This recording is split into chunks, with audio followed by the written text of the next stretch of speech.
Welcome, ladies and gentlemen, to this Unify webinar about providing business logic with .NET Web Services from Team Developer. I'm your host, Martin Tietz, and I'm also the speaker for this webinar. First, let me go through a few things about Unify. Unify is more than 30 years in the business of development tools and database products. We have created a number of industry-first products like the data server, the first Unix SQL database, Excel, which was the first Unix 4GL programming language or programming environment, SQL Base, the first DOS and Windows SQL database. SQL Windows was the first Windows 4GL, and Team Developer, the first Windows 32-bit 4GL. And today we are going to talk all about Team Developer. About Unify, we are not only doing databases and development tools, we also have an archiving unit called Access1. We have the Dages eDiscovery Solutions group that you can use to have your eDiscovery done. We offer Oracle Forms to Java migration and Lotus Notes to .NET migration. If you are interested in that, please go to our website and find out the details about those. I'm a Unify product manager in more than 10 years, and I basically create the product plans for Team Developer, SQL Base, Excel, Data Server, and AnnexJ. So we are talking about TD 6.1 today, and what are the general benefits of TD 6.1. TD 6.1 brings a new high productivity IDE to you.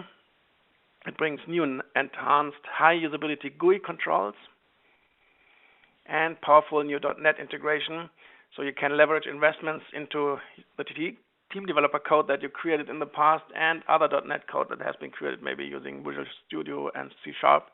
And Team Developer is a perfect platform to include both these investments and create great new solutions.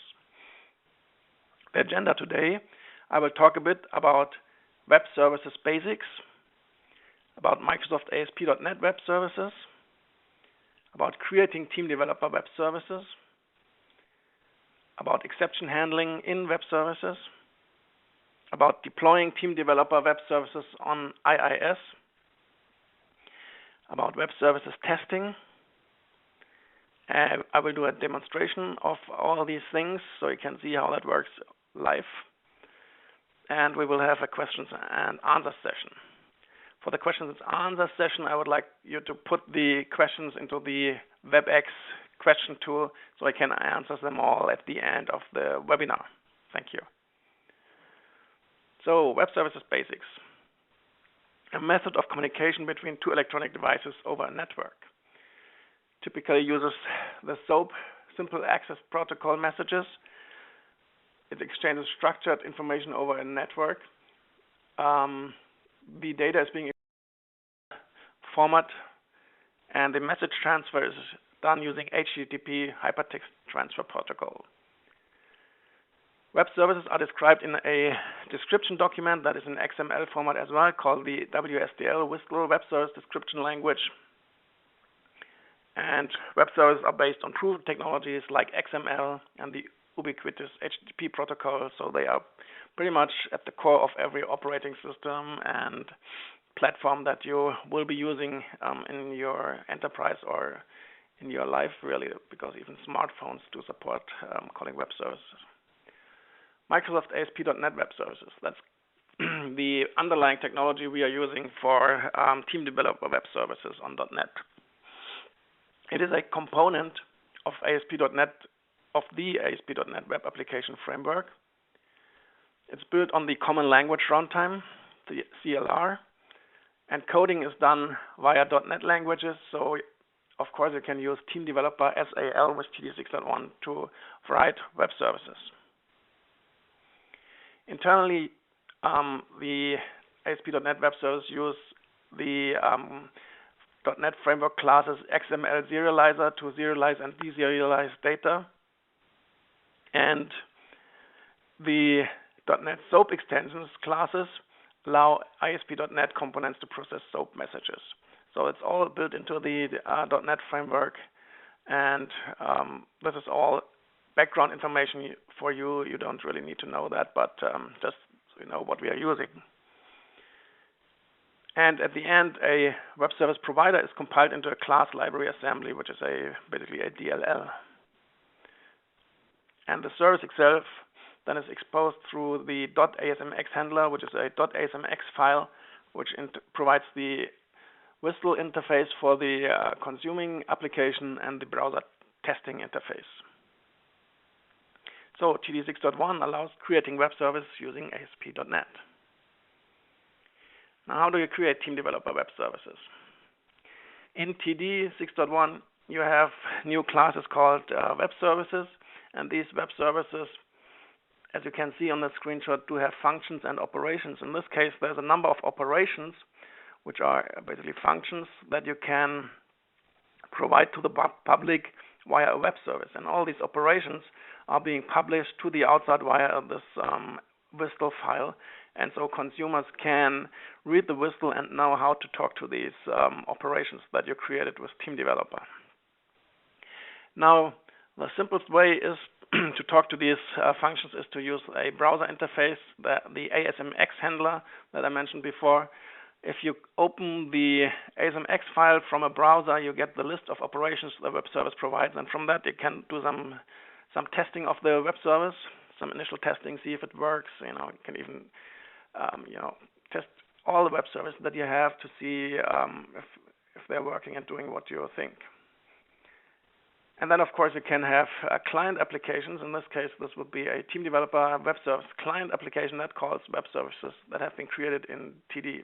And I will show you exactly that sample later.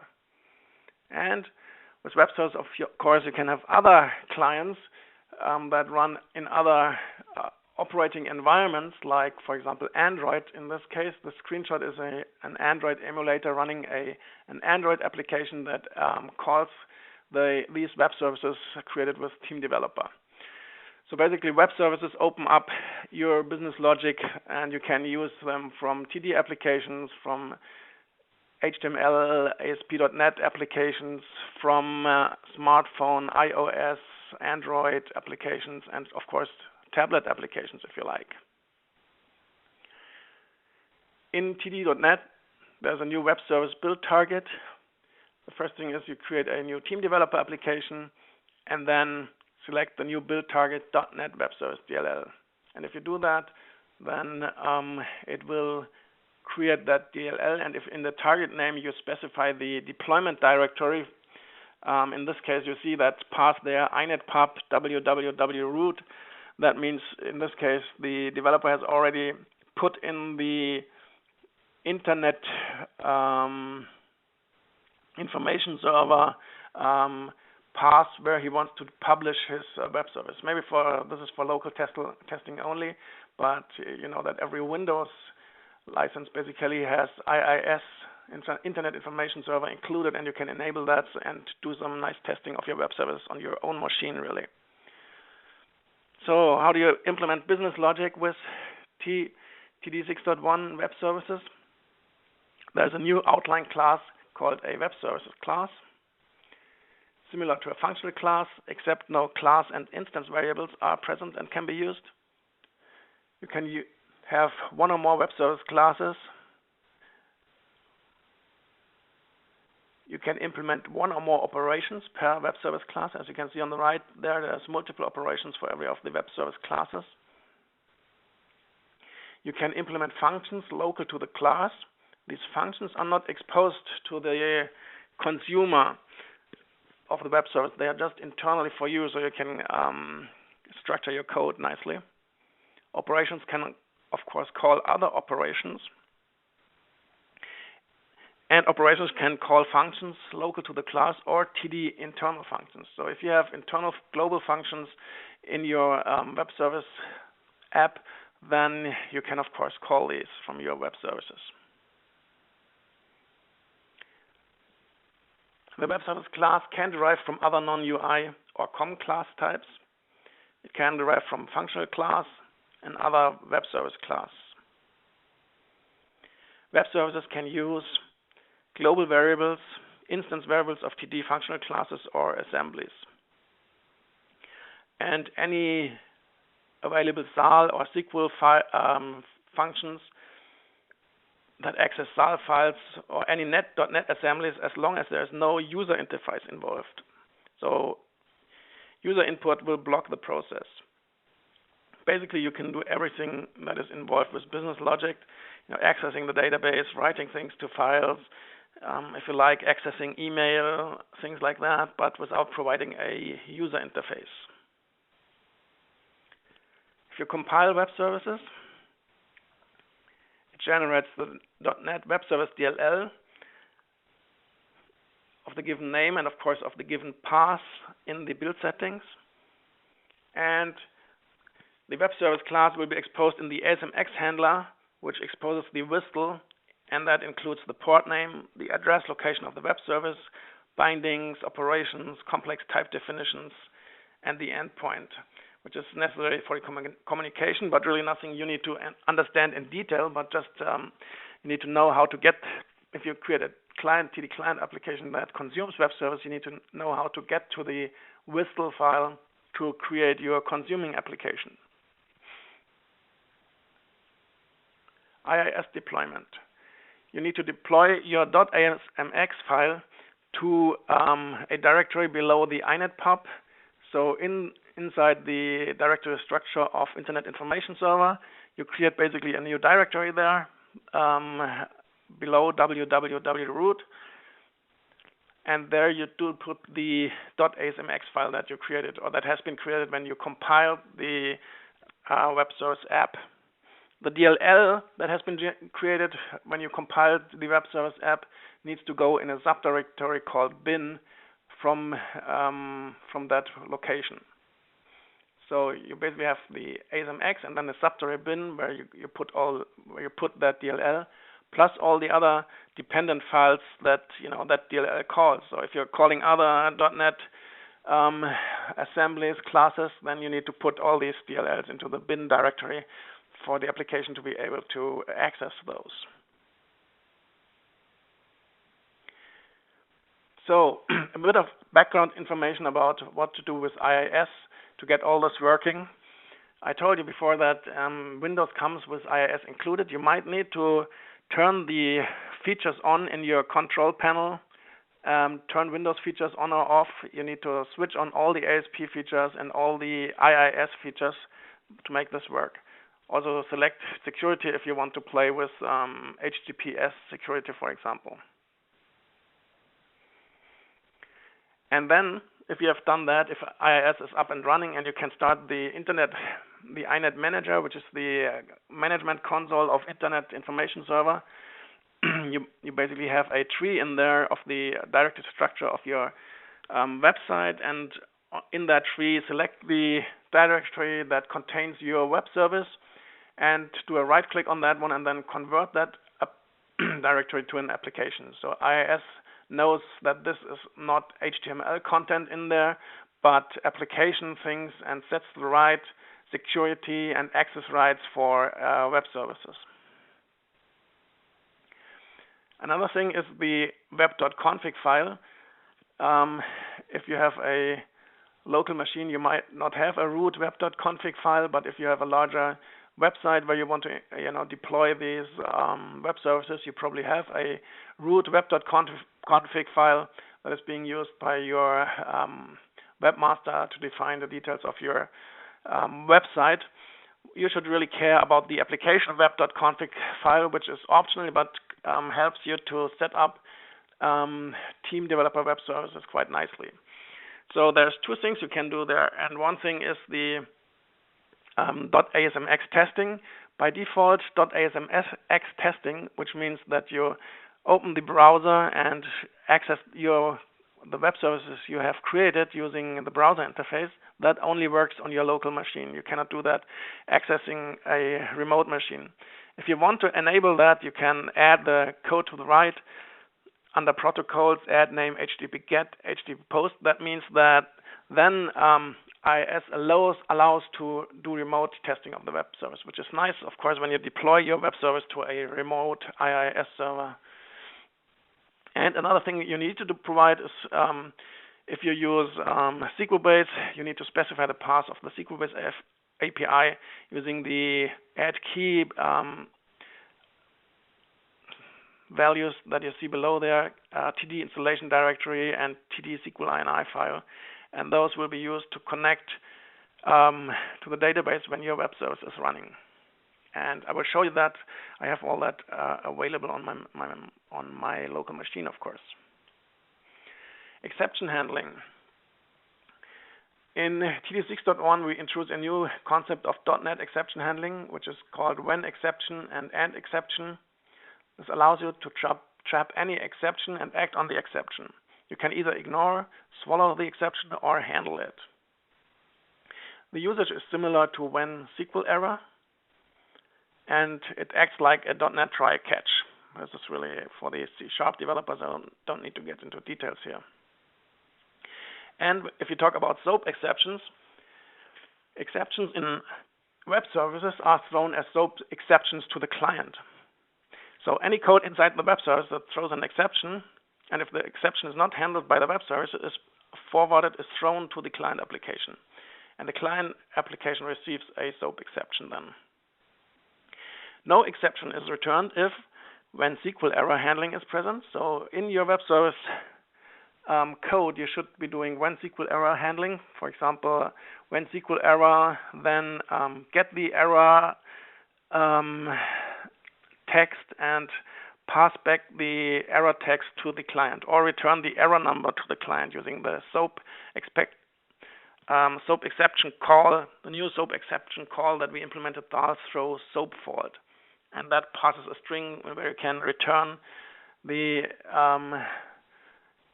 error text, for example. So SAL function, SAL throw SOAP fault, allows you to throw a SOAP fault to the client, which is also handy for debugging because then you know what's going on in the web service. And here we are with debugging web service testing. Debugging web services. Use the ASMX file to test methods with primitive data types. So if you have web services that have parameters and return strings, numbers, dates, then this is nice. The ASMX handler does not work for complex data types like UDVs and arrays of UDVs. So in your web service, always handle exceptions and SQL errors. And when you return a SOAP exception in your web service code, then you can see that in the ASMX testing.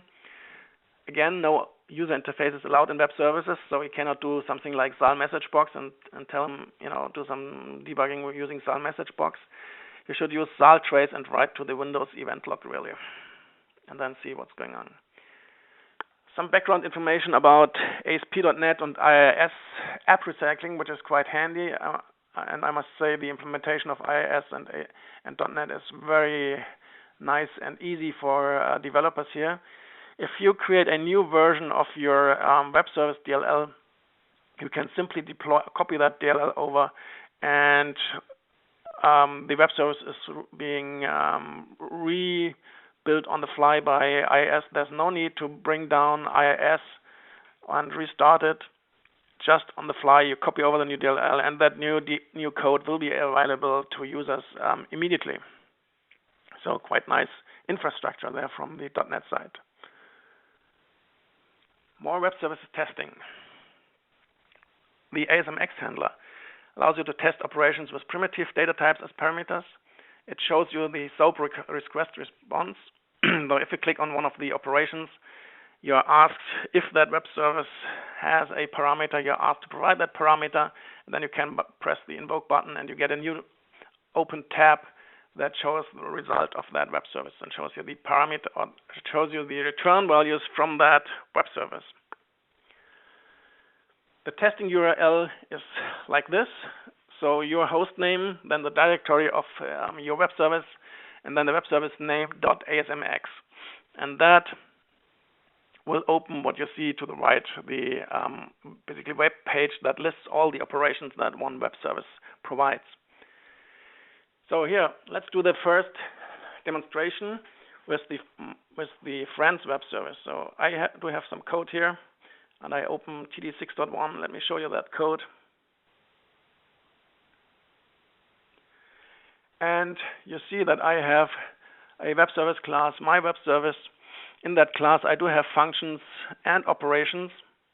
Remember, functions are internal only. They can be called from operations, but web service consumers do not see the functions here. So in that function that is called internal processing, I'm just setting the database variables to be able to access the island database here. And then the operation, there's only one operation, which is my friends, which returns a string of friends.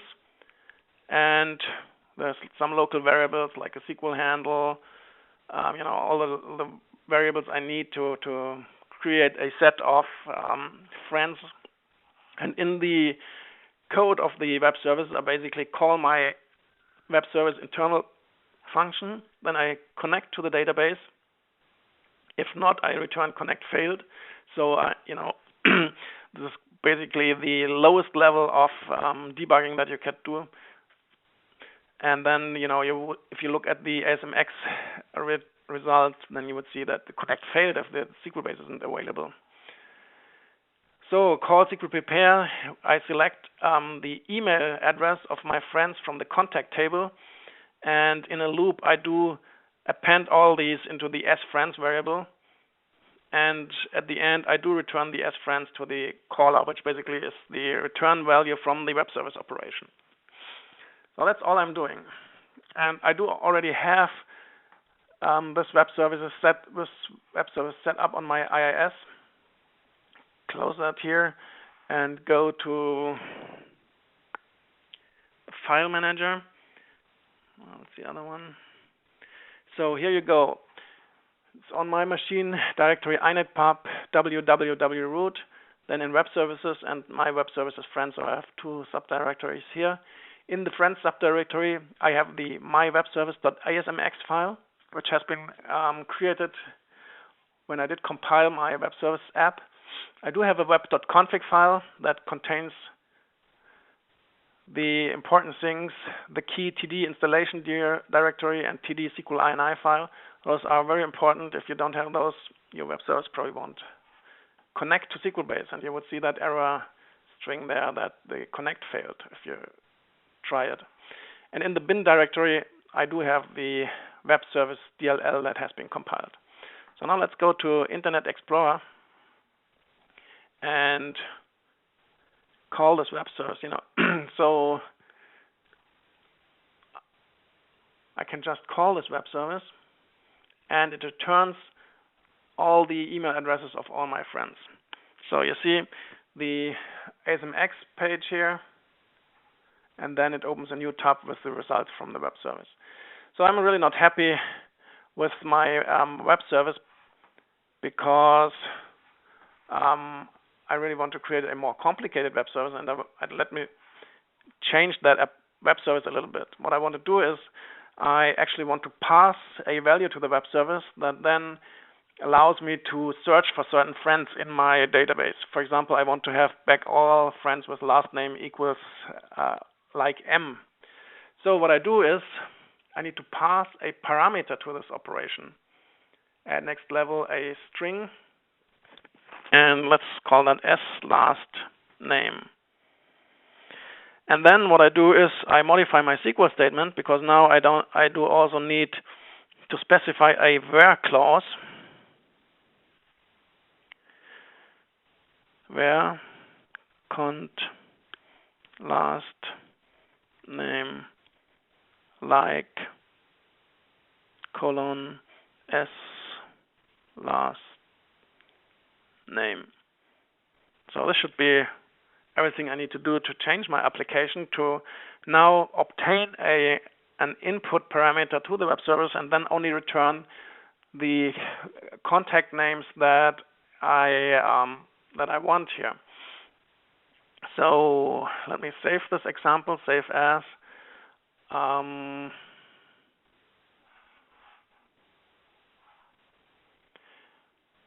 Replace this one here, my web service with parameter. So now saving that to my disk, and now I can build this new my web service DLL. It's compiling the IL and everything, and now if I go into that directory, I really should have that. As you see, there's a new ASMX file and a new DLL, my web service with parameter.dll. So now I need to copy this DLL here and deploy that manually in the bin directory.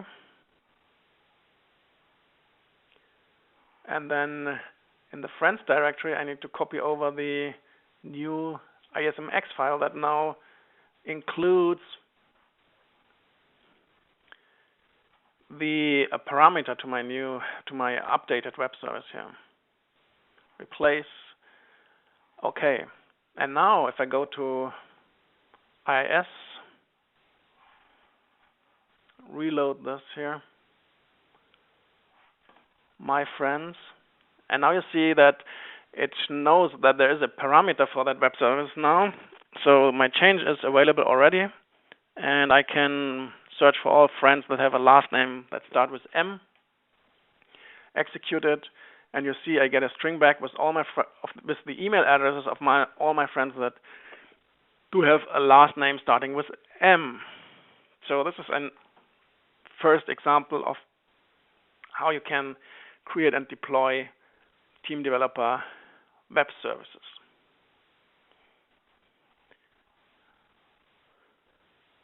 So let's go back here to the presentation.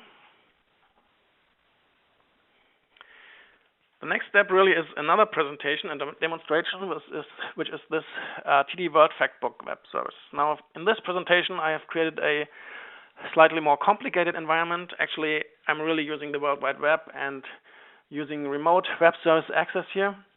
I'm doing this demonstration here from Munich in Germany, and my machine is here in Munich, Germany, and I'm going to access web services that have been deployed on a machine in Roseville, California, so covering half of the world here to access those web services. And the World Factbook web service basically is a web service, a series of web service operations that allow to retrieve country information from a CIA website that describes what that has available data about many countries in the world, probably all countries in the world, like flags, geography, location on Earth, some images, and details about every country. This information is stored in a database in Roseville, and I will be using a web service to retrieve that data on my local machine. And those web services have a number of things in them.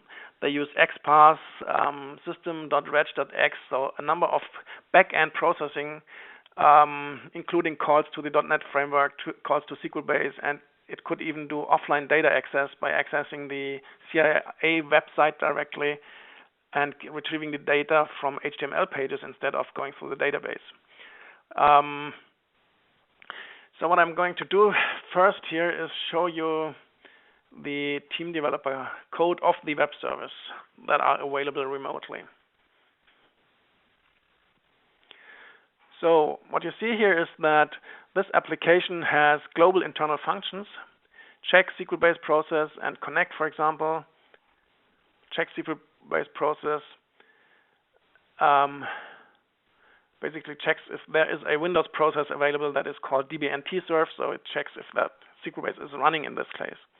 And if you look at the classes, then the World Factbook TD Web Service class has all the operations like get all countries, a list of countries, and you see that select count from country into N, else if that doesn't so basically if there are no countries, then it goes to directly to the CIA website, as you see here, and that's using the .NET framework to do that. But if we are connected to the database, so if be connected, then we are selecting the country names into the as country and retrieving a list of all countries, and that's what you see then in the application, that it retrieves a list of countries. Get country by code, we will execute that one. Returns a string, parameters, string, region, and if connected, then it selects the region from country. So basically, you pass a country code like US or GM for Germany, and it will return the region that country is in, like Europe or Northern America. Then there's this guy here which checks if SQL base is running, and in these actions, it actually returns check SQL base process, and check SQL base process is an internal function. So you see, you can call global internal functions from inside web service operations. And then you have those methods here, get country map, which basically returns a binary, the image of the map of the country. Country locator map is a level above that, which displays the map of the country in the context of the countries that are bordering with that country. Get country flag returns the flag of the country. So a lot of image information is actually being retrieved using these web services here. So, as I told you, those web services are deployed on a server in Roseville, California. And let me show you, I do have a remote desktop into that server here. And what you can see is that there's a SQL base running, and you will be seeing SQL base doing work while we were calling the remote web services. So let me first open again the Internet Explorer and go to the ASMX handler.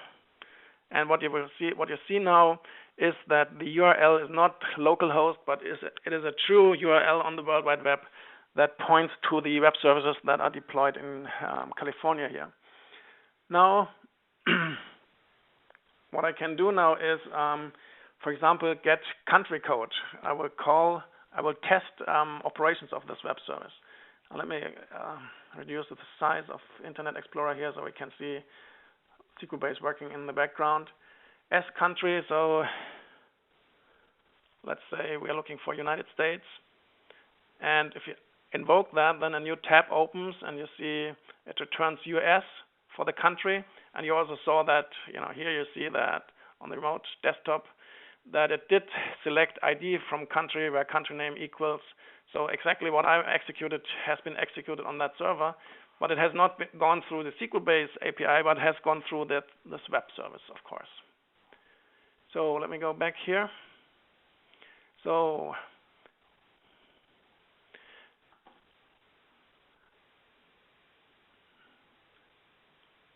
get region by code. So now we know that US is for the United States. And if I invoke that one, then you again see activity on the web, on the SQL base server, on the remote SQL base server, and the web service returns North America. So United States is part of the region North America, which seems to be right to me. And then we could also go into get country flag. Okay, this one not. Get country code. So, and what you get back here is binary data, which is basically the map of the country. So you see the data type base64 binary, and this then will be imported in, or will be read by the TD web service, and you can then basically display the picture of the map in your application. But you can test this easily in using the ASMX browser interface.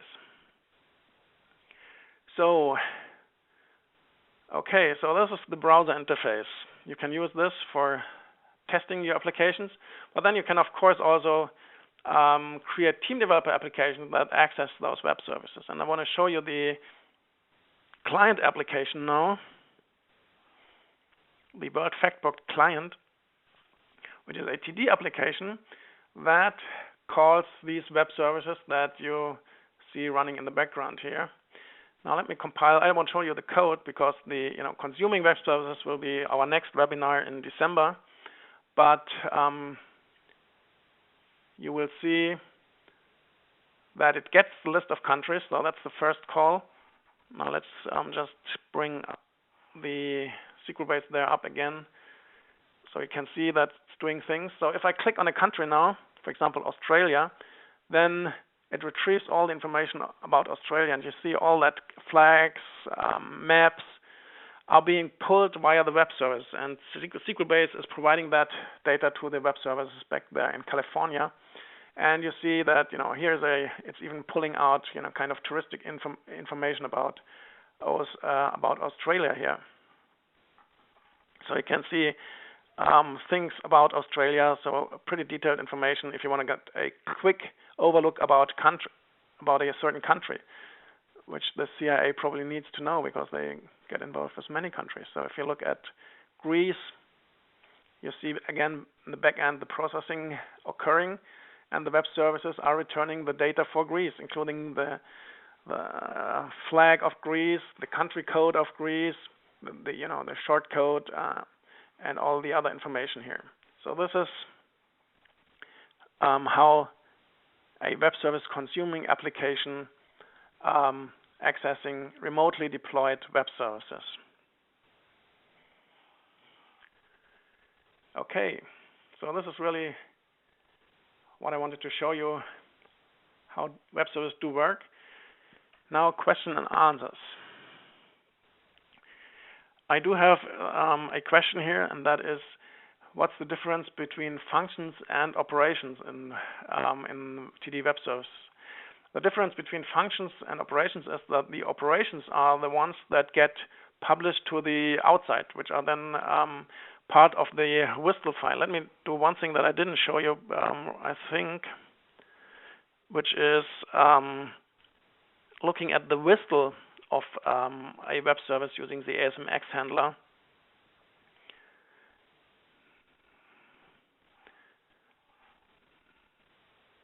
Increase that a bit again. And if you do a question mark WSDL on the ASMX, then you get back the WSDL. And this is the definition of a web service. You don't need to understand that, but you need to be able to get the URL of this and you put that into the consumer application to be able to call this web service. And functions will not show up in this WSDL. The functions are only for your internal processing and creating nicely structured code, but they will not show up in web service, and not in this one here, and also not on the basic ASMX page, which shows all the operations the web service supports. Functions will not show up on this one here. All right. If there are no further questions, I thank you very much for attending this webinar, and I look forward to talking to you soon in December. Thank you and goodbye.